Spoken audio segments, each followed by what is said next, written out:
అత్యంత కృపగలిగిన యేసు క్రీస్తు నామములో వాక్యాన్ని వింటున్న బిడ్డలందరినీ కూడా దేవుడు సమృద్ధిగా దీవించి ఆశీర్వదించునుగాక. ఆమేన్. ప్రియ దేవుని బిడ్డలరా, అందరూ ఎలాగున్నారు? ఉదయమే లేచి ప్రార్థన చేశారా? పరిశుద్ధ గ్రంథాన్ని కనీసం ఒక అధ్యాయమైన చదివారా? వాక్యాన్ని ధ్యానిస్తున్నారా? ఏదో పైనే చదువుకుంటూ వెళ్ళిపోతున్నారా? దయచేసి ప్రతి వచనాన్ని, ప్రతి లైన్ కూడా చాలా జాగ్రత్తగా చదువుతూ ఉంటే దేవుడు తన ఆత్మ జ్ఞానాన్ని మనకు అనుగ్రహిస్తూ ఉంటాడు. అన్నట్టు ఈరోజు వాక్య ధ్యానం కొరకు నిర్గమాకాండం గ్రంథము 2వ అధ్యాయము 12వ వచనాన్ని చదువుతున్నాను. అతడు ఇటు అటు తిరిగి చూచి ఎవడునూ లేకపోగా ఆ ఐగుప్తీని చంపి ఇసుకలో వానిని కప్పిపెట్టెను. ప్రియ దైవ జనాంగమా, సాధారణంగా మనల్ని ఎవరైనా చూస్తున్నారు ఏమోనని అటు ఇటు ఎప్పుడు చూస్తామంటే, మనం ఎప్పుడైతే చెయ్యకూడని పని చేయడానికి ప్రయత్నిస్తామో అప్పుడు మనల్ని ఎవరైనా పరిశీలిస్తున్నారేమోనని ఆ విధంగా అటు ఇటు చూస్తూ ఉంటాం. ఈ మధ్యకాలంలో నువ్వు ఏదైనా తప్పు చేస్తూ ఎవరైనా నిన్ను చూస్తున్నారని అనుమానం వచ్చినప్పుడు చాలా జాగ్రత్తగా మరి అటు ఇటు చూసి వారి పాపాన్ని వారు కొనసాగిస్తూ ఉంటారు. కొన్ని ఉదాహరణలు చెప్తాను దయచేసి. అటు ఇటు చూస్తూ నీ తల్లిదండ్రులు లేకపోతే నీ కుటుంబ సభ్యులు నిన్ను చూడడం లేదని గ్రహించిన తర్వాతే కొంతమంది మొబైల్ని పాపిష్టి పనికి మాలినటువంటి చిత్రాలు చూడడం కానీ, చాటింగ్ చేయడం కానీ చూస్తూ ఉంటారు. నీ శరీర కోరికలు తీర్చుకోవడం కోసం దయచేసి నీ ఇంటిలో ఎవరు లేరు అని ఇటు అటు చూసిన తర్వాతే నీ పాపిష్టి బ్రతుకును కొనసాగిస్తూ ఉంటున్నావేమో, వెళ్ళకూడని ప్రాంతాలకు వెళుతున్నావేమో. జాగ్రత్త.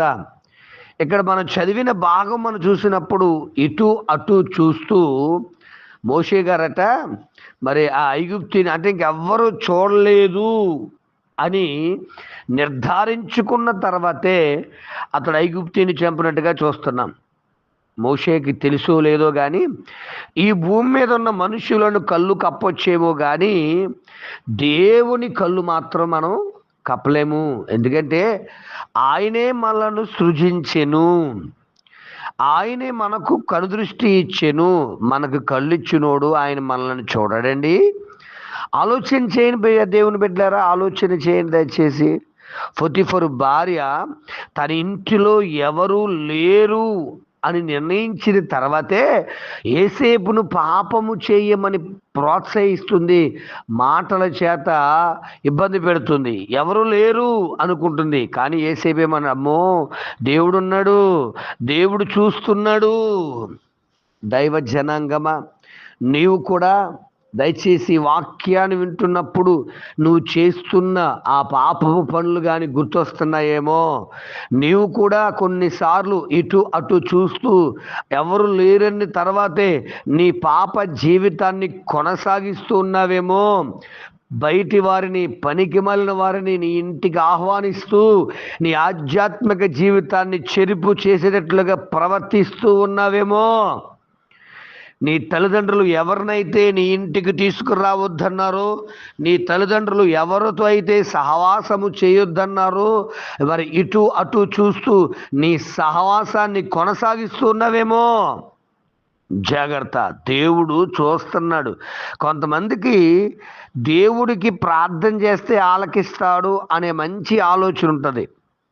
దేవుడు నేను చేసే మంచి పనులను చూస్తున్నాడు అనే ఆలోచన ఉంటుంది. మరి దేవుడు నీ ప్రార్థన ఆలకించినప్పుడు నువ్వు మాట్లాడే పనికిమాల మాటలు వినండి. దేవుడు నిన్ను చూస్తూ ఉన్నప్పుడు, నీ మంచి పనులు చూస్తున్నప్పుడు మరి దేవుడు నువ్వు చేసే పనికిమాల పనులు కూడా చూస్తాడు. ఆలోచన చేద్దామా? దయచేసి కొన్ని విషయాలు మీకు ఈ ఉదయకాల సమయంలో తెలియచేయక ఇష్టపడుతున్నాను. దయచేసి దేవుని జనాంగమా, మరి తినవద్దు అన్న పండు తిన్న అవ్వగారు, ఆదాము గారు మమ్మల్ని ఎవ్వరూ చూడట్లేదు అనుకున్నారు. ఇటు అటు చూసి తినేసింది తల్లి. ఆధ్యాత్మిక జీవితాల్లో మరి శారీరకంగా చాలా ఇబ్బంది పడుతున్నట్టుగా చూస్తున్నాం. అన్నను మోసం చేస్తున్నప్పుడు యాకోబు అనుకుని ఉంటాడు, నన్ను ఎవ్వరూ చూడలేదు, ఇది మా ఇద్దరి మధ్య జరుగుతుందిలే, అన్నను సులువుగా మోసగించేశాను అనుకుని ఉంటాడు. దావీదు గారు దయచేసి ఎవరు చూడలేదులే, ఇటు అటు చూసేసి నన్ను ఎవ్వరూ చూడలేదు, ఈ పాపము చేయడం అనుకుని ఉంటాడు. దేవుడు చూశాడు. అర్థం చేసుకున్నారా బిడ్డలారా? దయచేసి ఆలోచించేయి. మరి మోషే గారు ఎవ్వరూ చూడలేదు అని ఇటు అటు చూసి ఐగుప్తుని చంపేశాడు. తర్వాత తెలిసింది ఎవరో చూశారు, అరే బాబు మొన్న నువ్వు ఐగుప్తుని చంపడం ఎవరో చూడలేదు అనుకున్నావే, మేము చూసాం అంటున్నారు. జాగ్రత్త దేవుని జనాంగమా. నాబోతును చంపిన అహాబు అనుకున్నాడు, యెజెబెలు అనుకున్న మమ్మల్ని ఎవ్వరూ చూడలేదులే, నాబోతుని చంపించడం అనుకున్నారు. దైవజనుడి ద్వారా తెలియజేశాడు బాబు.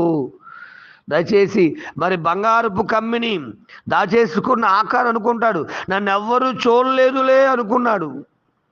దేవుడు చూశాడు. బిడా ఆలోచిస్తున్నావా? అనయ సప్పీరాలు దేవునికి ఇవ్వవలసిన వాటిని ఇవ్వకుండా దాచేసుకుని ఏదో కొంత పెట్టుకుని మమ్మల్ని ఎవ్వరూ చూడలేదు అనుకున్నారు. దేవుడు చూశాడు. నాన్న యేసు ఎవరో నాకు తెలియదని బొంకుతున్నాడు. ఎవరండి? పేతురు గారు. నన్ను చూడట్లేదులే అనుకున్నాడు. ఈరోజు గడిస్తే చాలులే, ఈ కొద్ది క్షణాలు క్షణికమైన సుఖాన్ని అనుభవిస్తే చాలులే, నన్ను ఎవరు చూడలేదులే అనుకుంటున్నాడు. దేవుడు చూశాడు. అర్థమవుతుందా బ్రదర్? ఎవరు చూడట్లేదు కదా, అటు ఇటు చూస్తున్నావా? అయితే నువ్వు చేస్తున్న పని కూడా కరెక్ట్ కాదని ఆలోచన చేయి. దయచేసి ఒకవేళ కరెక్ట్ అయితే ధైర్యంగా నువ్వు చేయగలుగుతావు. ఏ పనైనా నువ్వు అటు ఇటు చూస్తూ బెరుకుతూ అధైర్యంతో అలాగేలాగా బెరుకు చూపులు చూస్తూ చేస్తున్నావంటే నీవు చేస్తున్నది తప్పు.